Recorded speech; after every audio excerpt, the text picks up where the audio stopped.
everyone, and welcome to the 12th episode of the Masters with Harshith podcast.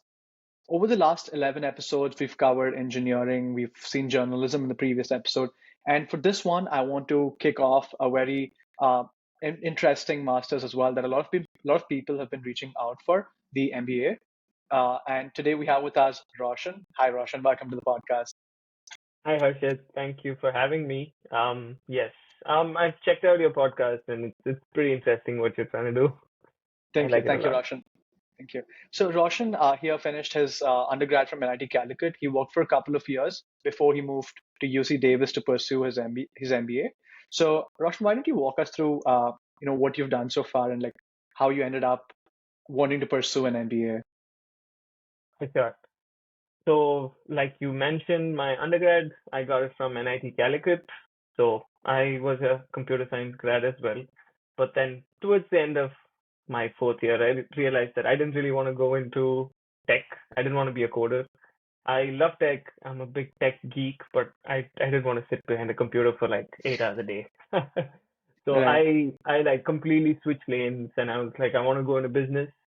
So my first job out of undergrad was as a sales associate at this company called Blowhorn.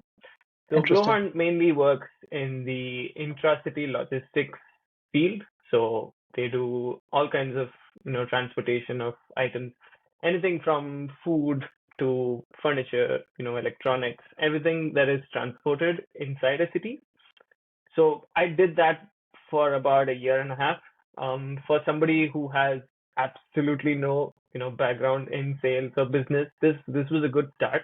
Like I had a great manager who taught me everything I know about sales, just making cold calls, reaching out to people, building connections with your clients. That's something that I Right. learned at this role.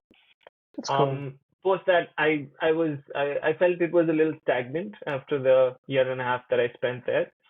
So I wanted to move into an industry that I like that I fell in love with as I was, interacting with people, a lot of different people in that job, which was the food and beverage industry. So I loved working with the restaurants for their deliveries, the people that work in that industry as a whole. So I moved to this company called Eagle Owl, which mainly makes restaurant inventory management systems. This was not a purely sales role. It was the role said customer success manager, but I would think it included, parts of a product manager as well. I was in charge of onboarding new customers, figuring out, in case they have any new feature requests or, any other feature optimizations that we could work on. I would Right. also sit with the product team on that. So this was my foray into the food and beverage industry, which I continued in even after that. I Right. worked there for about a year, but then there were some money troubles for the company, and unfortunately, Mm. they were not able to continue as a product. So I moved to a slightly larger organization, Dot Pay. I Hmm. most many of you might have actually ended up using their products. If you go to like a socials or many pubs and bars in major cities in Right. India, they provide the point of sale as well as the order management system.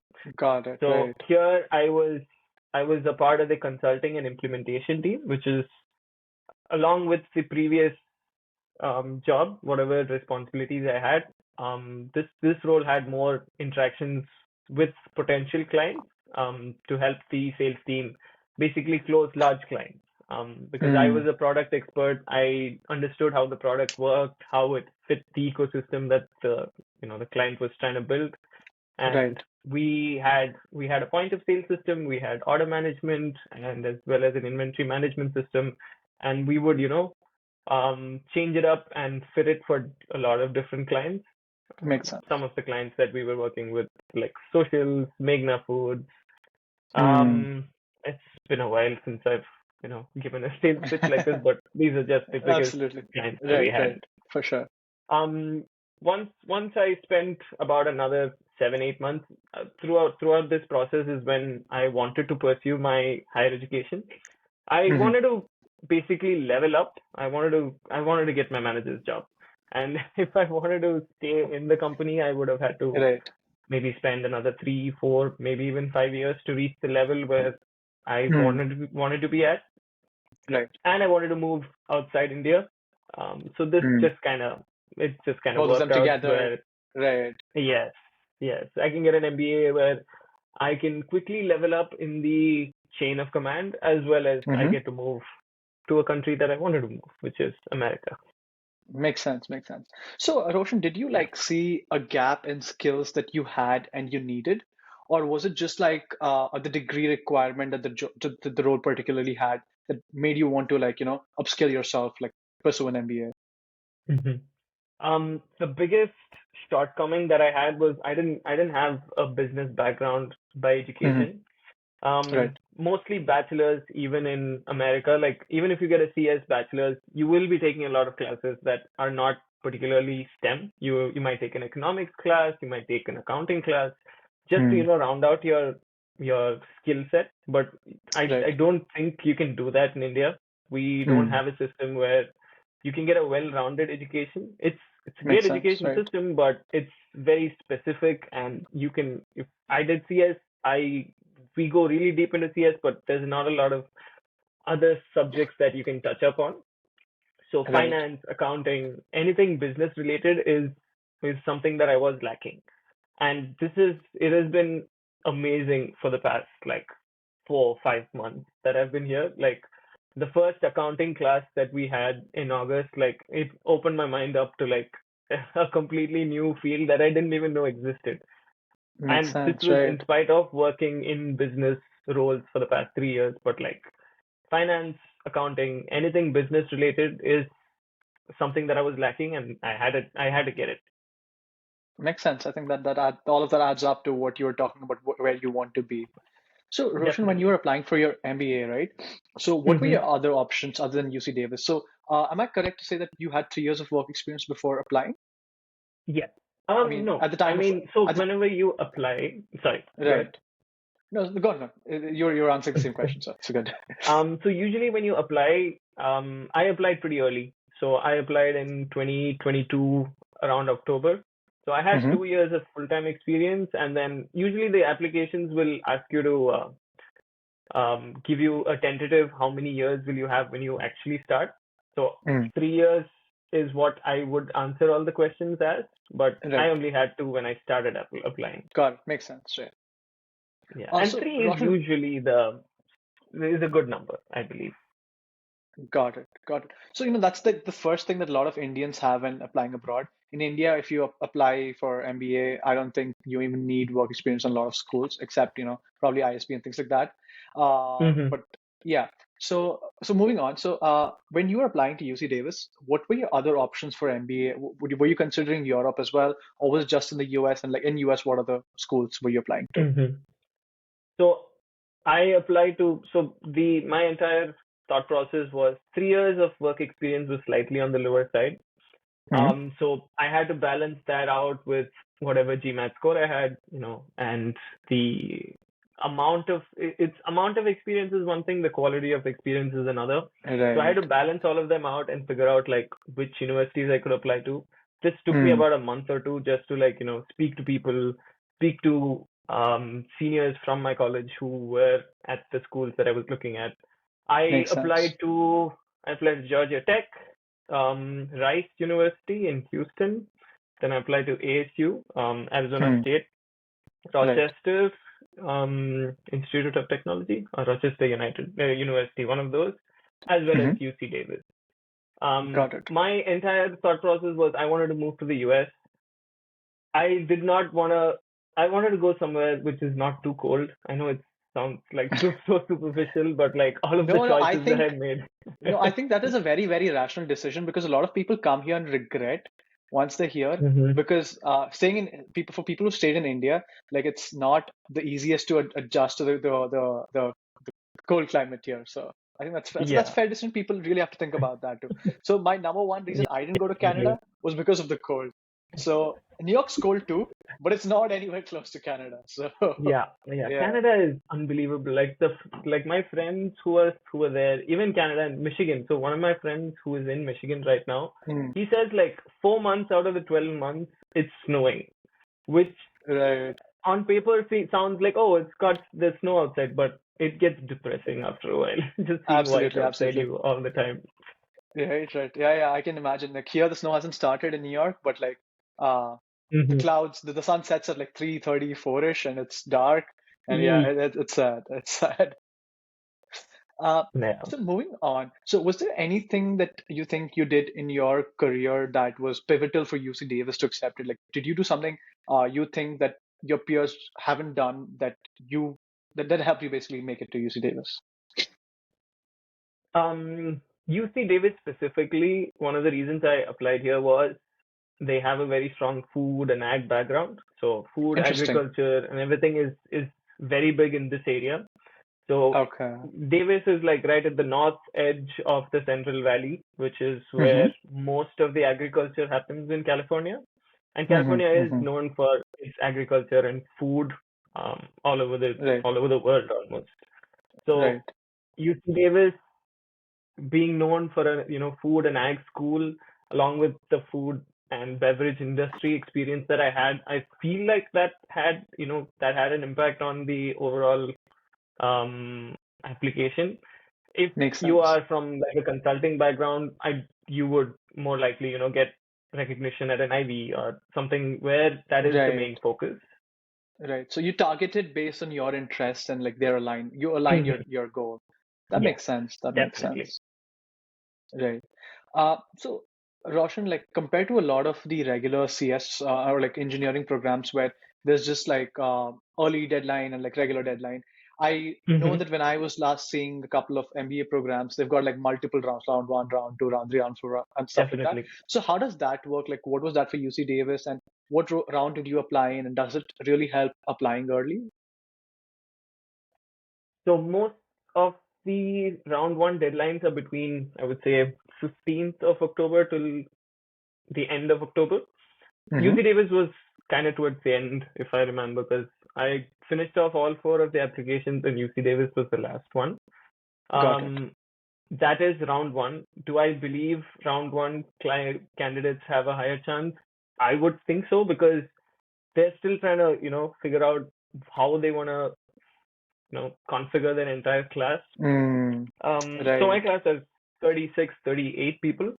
And what Oh, the wow. admission committee is really looking at is, do all of them really work together? Like, Mm, they're trying to fill a picture. And the earlier you can put your application in, yep. I feel like Right. they're just It's trying to put you basically into a piece. correct. Hmm. Okay, this is an interesting way to think of it, I think. The way I'm looking at it right now is like you're trying to color, and once you color with a Yes, particular color, you don't want to use that color again. So yes, earlier you come in, you exactly. get the color. Oh, Yep. that's a very apt thing. Thank you so much. Makes Yeah, sense. that's what I was So, thinking, especially in an hmm, MBA program. got it. Yeah, diversity is super, super crucial, right? So, Yep. how many rounds do usually MBA schools have? Is it 3 rounds, 4 rounds? And when do the last Hmm. rounds usually close around? Like, is it like There March? are 4 rounds, if I remember. There are 4 rounds, but international students should be done with their admissions by round two. I wouldn't suggest Got going it. for round three. And round four is only for the local students because round Okay. three, once you even if you get through, visa slots is a pain. If you're living in Oh, Dubai or right, in the Middle East, it's fine. You will get a visa right. slot, but in India, it's still a It's pain. harder. Round three is difficult. Absolutely. I can imagine. I can imagine. So that makes sense. That makes sense. So what components of application does the MBA program have? Because I've heard there's an interview process also, which is quite complex. Hmm. For like CS and like engineering things, it's quite straightforward. They just ask you your interest and like things like that. But what is it like for an MBA program, the interview process? So funny enough, I actually made it to the interview round for all 5 places that I applied to. I Nice, obviously nice. didn't get Okay, into all 5 places. That would have been that would have been funny. okay. Um, so the first application part is you will have, I would say, 2 to 3 essays. Hmm. These are not your basic SO. It's an SOP as of such, but there will be slight variations for each university. Hmm. So I had like a baseline SOP that I had, which I would basically configure for Tweak. the different Right, applications. Hmm. right. Besides that, a good GMAT score is always useful. TOEFL, to an extent, you once you have like a 110, it's pretty much fine. Mm. You just wanna set like a minimum bar on the TOEFL. Makes sense. Work experience and the stories that you can tell is very important. So this again plays in your essay. Your essay, they will usually ask you about what are your long-term goals and your short-term goals. And Mm. some universities will also ask you like if your primary short-term or long-term goal doesn't work out, like what is your alternate plan? So Wow. these are your Okay. essay parts. Right. Once you get through that, that is when you get into the interviews. Some places have interviews which are, face to face, Mm-hmm. meaning Zoom, but some of them just have a video recording type interview.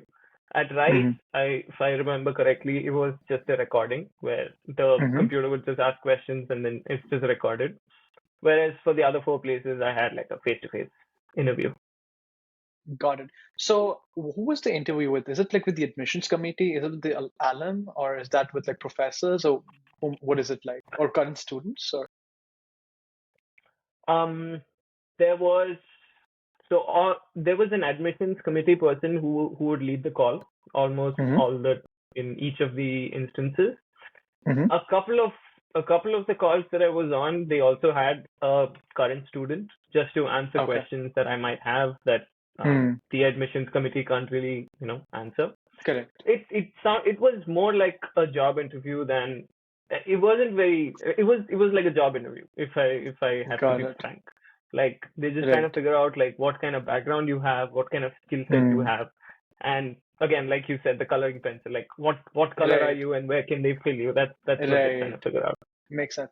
So, but do they ask you any technical related kind of questions as well in this, or is it just to understand you?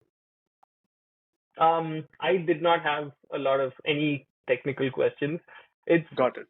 so for a business role, the usual questions are like, what was one time that you faced adversity and you Mm. had to How overcome do you it? overcome So that? it's Right. yes.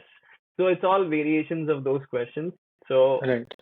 as a business student, they couldn't really ask me questions like based on economics or accounting or anything because Correct. I obviously did not have a background in it, and they knew that. So they Right. were happy to just figure out what my experiences were. Makes sense. Makes sense. So, Roshan, if there was one tip you'd like to give to someone who's applying to UC Davis, like how do they prepare for the interview process, especially? Like, is there some tip that you'd like to give them? Maybe. For the interview process, just like um, practice it first. Sit down Mm-hmm. with maybe one of your friends and just do a mock interview. Mm-hmm. You can if you just Google it online, you can find out questions that they usually ask at different interviews. And Makes if sense. you can just have a friend just read out the questions and you could just get comfortable being on camera, that would be pretty amazing. If you're somebody who is so I switched jobs quite often. So I had done a bunch of job interviews by then over the 3 years. Right. So I was comfortable being on camera and just like being myself, which Mm. is something that you need to get used to. Correct. And if you are from a business role that is client facing, that is always going to help you because you're used to talking to people, which is kind of what this is at the end of the day. Absolutely. Absolutely. That makes sense, Roshan. That makes sense. So, Roshan, what is the course structure at UC Davis like? Do you have specializations with an MBA, and like how does that work? How do you pick your courses? How does that work? hmm So we have a few different specializations that you can pursue. So you'll have your Mm-hmm. basic finance, strategy, marketing, innovation and entrepreneurship. I'm not sure about all of them. There are like a bunch. Right, for I sure. am mainly looking at finance and strategy because that is what I'm lacking. Mm-hmm. I'm not sure if I want to go into marketing, so that was my other option. But finance and strategy is what I'm gonna go for. Mm-hmm. As you start doing your courses, you basically fulfill a minimum number of credits for each of the specializations. So finance, Got it. if I've taken, I think 12 finance credits, then I automatically get the specialization. You Hmm. can choose to just do a general degree and just get a general management MBA. That is also an Right. option that they offer. You don't Hmm. have to lock yourself into any of them. And this is all dynamic on the go. There's nothing like you will have to sign up to it. When you're applying to the school, you will have to say like, this is my plan and these are the courses I'm gonna Absolutely. take, Right. Right. just to show the vision. But you don't have to stick to it. Got it. Fair. I think that makes sense. Even here, we have the option of like switching your track once you get here. So I think that makes sense. Mhm. Right. Yeah. So, Roshan, what is the class size? I think you were mentioning a number before. And what are the backgrounds like? Are they all with 3, 4 years of work experience, or are they like people with lesser or more experience, or how is the mix like? So my class has 38 people. Oh, Most sweet. of them, I would say, have more than 3 years of experience, at least Hmm. 4 or 5. Hmm. Some people are there even with almost 10, 12 years of experience. Wow. It's just that once you're done with your MBA, the roles that you will go into is different. So the guy who is, Right. done with 12 years of experience is going to go into a much senior role, whereas Correct. you are still going to be at the bottom of the middle of the middle Makes sense. management, I would Makes think. sense. Makes sense. Um, That makes 3 years would be the minimum, I would say. Anything sense. below three, it gets difficult to basically show the experience that you have. It's not just like what you can do, but like you can just sit and work for 3 years. That's what the company wants to find out. Like Absolutely. somebody has trusted you before, so they can trust you now. But we Makes do have like sense. a couple of people we have we have two people who are right out of undergrad. So Hmm. usually people who play sports are people Right. who come right out of undergrad, especially Right. with especially with COVID. So they lost a couple of years, so they still have eligibility, so they can Hmm. continue getting an MBA for free. So that's what they do. Makes sense. Makes sense. Makes sense. So, Roshan, if there was before you came to UC Davis, was it something you knew, you wish you knew before? Um, Something someone told you? I thought I thought California would be like going back like warm and cold. I thought Right. Right. California is all sunshine and beaches, but Northern California is not that warm. It is pretty cold. Okay. And Right. it rains a lot here, so we should pack for Okay. that. And this is about like the area. Hmm. And Davis is a pretty small town, so you have to come in that mindset. You can't be like I'm moving to San Francisco or LA. It's not a big Hmm. city. Like you're staying in New York, like in a bustling New Right. York. Davis is Correct. not like that. And Right. I do not know if I was in that mindset like when I moved. Hmm. But I've been enjoying it so far. But that's just something that you should have in your mind before you move here. And Makes regarding the sense. program itself, like I I maybe could have spent more time. So when I was applying, I wasn't very fixed on what track You or wanted to pick up. specialization I Right. really wanted to go into. I just I used a track that looks good with my background and Profile. Yeah. whatever looks good on paper, and which Hmm. I knew I was probably not gonna do. I don't even Hmm. remember which track I said I was gonna use, Right. but if maybe I should have researched that a little bit more and just got an Hmm. understanding of what courses are being offered and which ones are the best. You will get it once you get here. Like once you get here, you will see all the different professors, you will meet them, you will understand what they're teaching. And in a Hmm. small program like Davis, it's easy to like switch around and move classes. It's very easy, but it's always good to have a good background, a good understanding of what classes are being offered. Absolutely, that makes sense. That makes sense. So, Roshan, in your 1 quarter there, uh, what Mhm. is the biggest takeaway that you've gotten out of the UC Davis experience or the education system? If there was something that you say that it's made my 4 months, 5 months worthwhile, what is that one thing that you can think of? Mhm. So a couple of things. Like I said, I've never taken a finance course before this, and Hmm. my finance course that I had this quarter was absolutely amazing. Like it gave me the basics in it was like teaching a child how to walk. That's what it Right. did to me. Like for somebody who was in the industry, I had been dealing with all of these things, like your basic revenue, earnings, and whatever costs are being, going out of the company. Just getting an understanding of Right. how a company works that is Hmm. that has been amazing so far.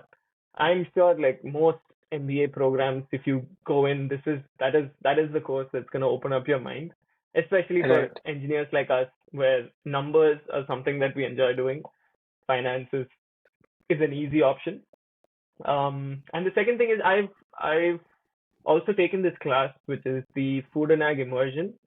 So Hmm. here we just visit different companies and their facilities all over Northern California and just get an understanding of how, manufacturing and processing of all the food items go.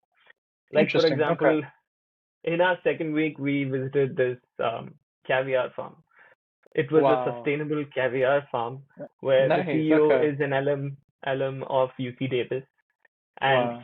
they took us through the entire life cycle of how a sturgeon is like farmed, how it is Right. finally, caviar is extracted from it. They had this amazing lunch spread where they had unlimited amounts of caviar to try. We did not Right. try. I Right. mean, we finished about $700 of caviar Wow. just between like 15 of us, which was pretty Right. amazing. Right. So I've made a lot of connections Hmm. over that class where I can go back and maybe ask them for an internship or a full-time role as Hmm. well, because Right. an MBA getting a job is a lot about having the connections to get you a job. Right. It's not just applying. You can apply to Right. a million places, but if you do not have somebody on the inside, it is very difficult to get a job. So Right. here in this case, I've met people from like Driscoll's and trailer farms and large agriculture food industry giants. So that Hmm. is something that has really helped me a lot in the last 2, 3 months. That makes sense. That makes sense, Roshan. So, Roshan, is there one or two or any tips that you'd like to give to people applying for MBA in the US or like UC Davis in particular? Like, what should they really focus on in their application? What should they be doing right? So first thing is, once you decide you need to get an MBA, I would give at least like an 6 months, you know, head start. So if you're Hmm. going to be applying by October, you should be in that mindset by March, April, because you will have Hmm. to take the GMAT. And Right. unless you have like 5, 6 years of experience, the without the GMAT, you're not going to get in. And Mm. especially with somebody who only had 3 years of experience, and my undergrad scores weren't that great. So the first thing that you would have to do is sit, study for your GMAT, spend Mm. at least a couple of months. You can sign up for some kind of a course that gives you a crash course of the entire GMAT syllabus, or you can just Mm. do it by yourself. I Right. did not take a crash course because I had Mm. time. I was at a job where I had some free time, so I would spend my evenings almost every day just sitting studying for the GMAT. Right. I did that for about a couple of months, and taking the GMAT multiple times is not going to improve your score that much unless you put in Right. like a lot more hard work. Mm. So try to get it one and done. Like put all of your effort right at the beginning. Focus on the English part. The quant is fine. Like as an most of the viewers you probably have are engineers. As an engineer, Right. quant is not going to be a problem, but the qualitative part is difficult. Like I mean, we all speak English, but the way they want you to speak English and the way you have to answer those questions, there's a trick to it which you really have to learn. So the GMAT is something that you definitely should focus on. Any extracurricular stuff, like if you're volunteering at a dog shelter or any kind of extracurricular activities that also play really well on your entire application as a whole. I didn't have Mm. much of it. I was supposed to do it when I was in Bangalore, but you know how Bangalore is. I was living with my friends, and Yeah. I just couldn't. I could have found the time, but I didn't do it. That's a small regret that I have. But I could have done that. But you should do it. Makes sense. Makes sense. So, Roshan, taking like a larger picture, zooming out a bit. So, when you were considering an MBA, of course, you Mhm. mentioned that you wanted to move out of India, so that was one of the reasons as well. So, when you're talking with your peers in India, and if that was not a factor that you wanted to move out of India, if keeping that aside, Have you ever tried considering an Indian MBA versus like a US MBA thing for like, have you ever thought of that as well? Um, a little bit. So Okay. I've thought about, just trying to apply to ISB or one of the IIMs. So Hmm. the IIM for me is I did not want to take the CAT. The CAT is not an exam that I feel I would do very well in. It's Right. it's a great Indian exam, but it's like Hmm. the JEE mains or the JEE advanced. Right. It's Right. Right. very you need to crunch a lot in if you want to really do well in that. Right. I don't know how much of like your natural talent comes out. Hmm. Whereas I've always done better in American exams, so I was like Makes sense. I would just do the GMAT. So one of the ISB was an option that I really thought about because they take your GMAT scores. They don't Right. they don't really have any other way you can get in. Correct. And I had 3 years of experience, but Hmm. again, I didn't want to put all my eggs in one basket, which was only ISB. Right. I did not want to move to Europe because of the whole language issue. You can do a Hmm. master's in like computer science or anything technical in Europe, but doing an Right. MBA is difficult because they kind of want you to speak the local language when you're going to be going for a job interview. Right. Um, the UK was the UK's job market is not that great. America Correct. America has a lot of jobs, but visa is a headache. Right. Whereas It was a in trade-off the you had UK to. yeah, in the UK Yeah. you will get a visa, but will you get a job is the real question. Right. Yeah. Another option that I was seriously considering was Australia, because like Mm-hmm. Australia has a lot of really good universities. Mm-hmm. The Melbourne Business School was something that I was seriously looking into, but at the end I decided against it. Mm-hmm. I decided to apply to all the universities in US itself. Mm-hmm. So yeah, these were my other options, but it was a process of elimination. Because Makes for sense. me, this is what fit my what I wanted to do, and this is what I ended up on. Absolutely. That makes a lot of sense, Roshan. That makes a lot of sense. So, Roshan, how much is your program at UC Davis costing, and like how are you planning on funding it? Because I think the biggest So sorry, I'm just going to cut you off again there. So the biggest thing yeah. that I have like spoken with a lot of my friends like in my batch and like my seniors and juniors is the cost for MBA in the US. So that's always something that puts people off. So like how are you seeing that? Mhm. The cost is pretty significant. I think over the 2 years, it will cost me around 105 to $110,000. Okay. I have a scholarship. I don't know if I can say it on camera. There is, Okay. Fair. let's just say, it's between 35 to 45%. Okay, Got it. I that think that is that is a that good is number. Right. mhm. Okay. Most people do get a scholarship when you're applying, is what I've Hmm. heard. Even the other Okay. schools that I apply to, I spoke to people from there, and most of the universities will offer you like a 30 to 40% scholarship. Hmm. Um, Earlier you apply, if you apply in round one, I feel like you are likely to get a higher scholarship than round two Makes or sense. round three. Right. The remaining amount, I'm lucky enough to have parents who are willing to actually pay for it. Makes I will sense. hopefully Makes pay them sense. back Right. later, Of course. hopefully Of one course. day. Yeah. But No, no, I'm for pretty now, sure it's UC not the case. Davis, UC Davis will take you a long way. That's nice. So, Roshan, at which point do you get to know about these scholarships and stuff? Like, did you have to voluntarily mention that I am looking for scholarship, or did they give it? Was it like a merit-based scholarship that they give out to everyone who applies, or like who makes it in, or how does it work? Like, do you know that? Um, there wasn't a separate questionnaire or anything. It's just Okay, along with my offer letter, they just they mentioned that give. I would be getting so and so Got it. scholarship. But what you have to remember is what you get on your offer letter can be not your final offer. Like you can Oh, negotiate. It's like a job offer. You right, right, can fair. Of negotiate course, with you can them and negotiate. say, Fair. yeah, you can say I got 45% from the other place. I would like you to Right. match that. And Makes sense. very often they do that because they always keep a little bit of money extra for Correct, you correct. specifically. Right, right. Um, I didn't really do that because I had gotten into Arizona State and I had gotten into UC Davis. UC Hmm. Davis did give me the better scholarship, so I didn't feel. I mean, I could have. You can just lie. You can just be like, Right. this place Yeah. give me 50%, and I want you to match it. But I didn't want to do Right. that. I was just like, I will be Absolutely. happy with what I got.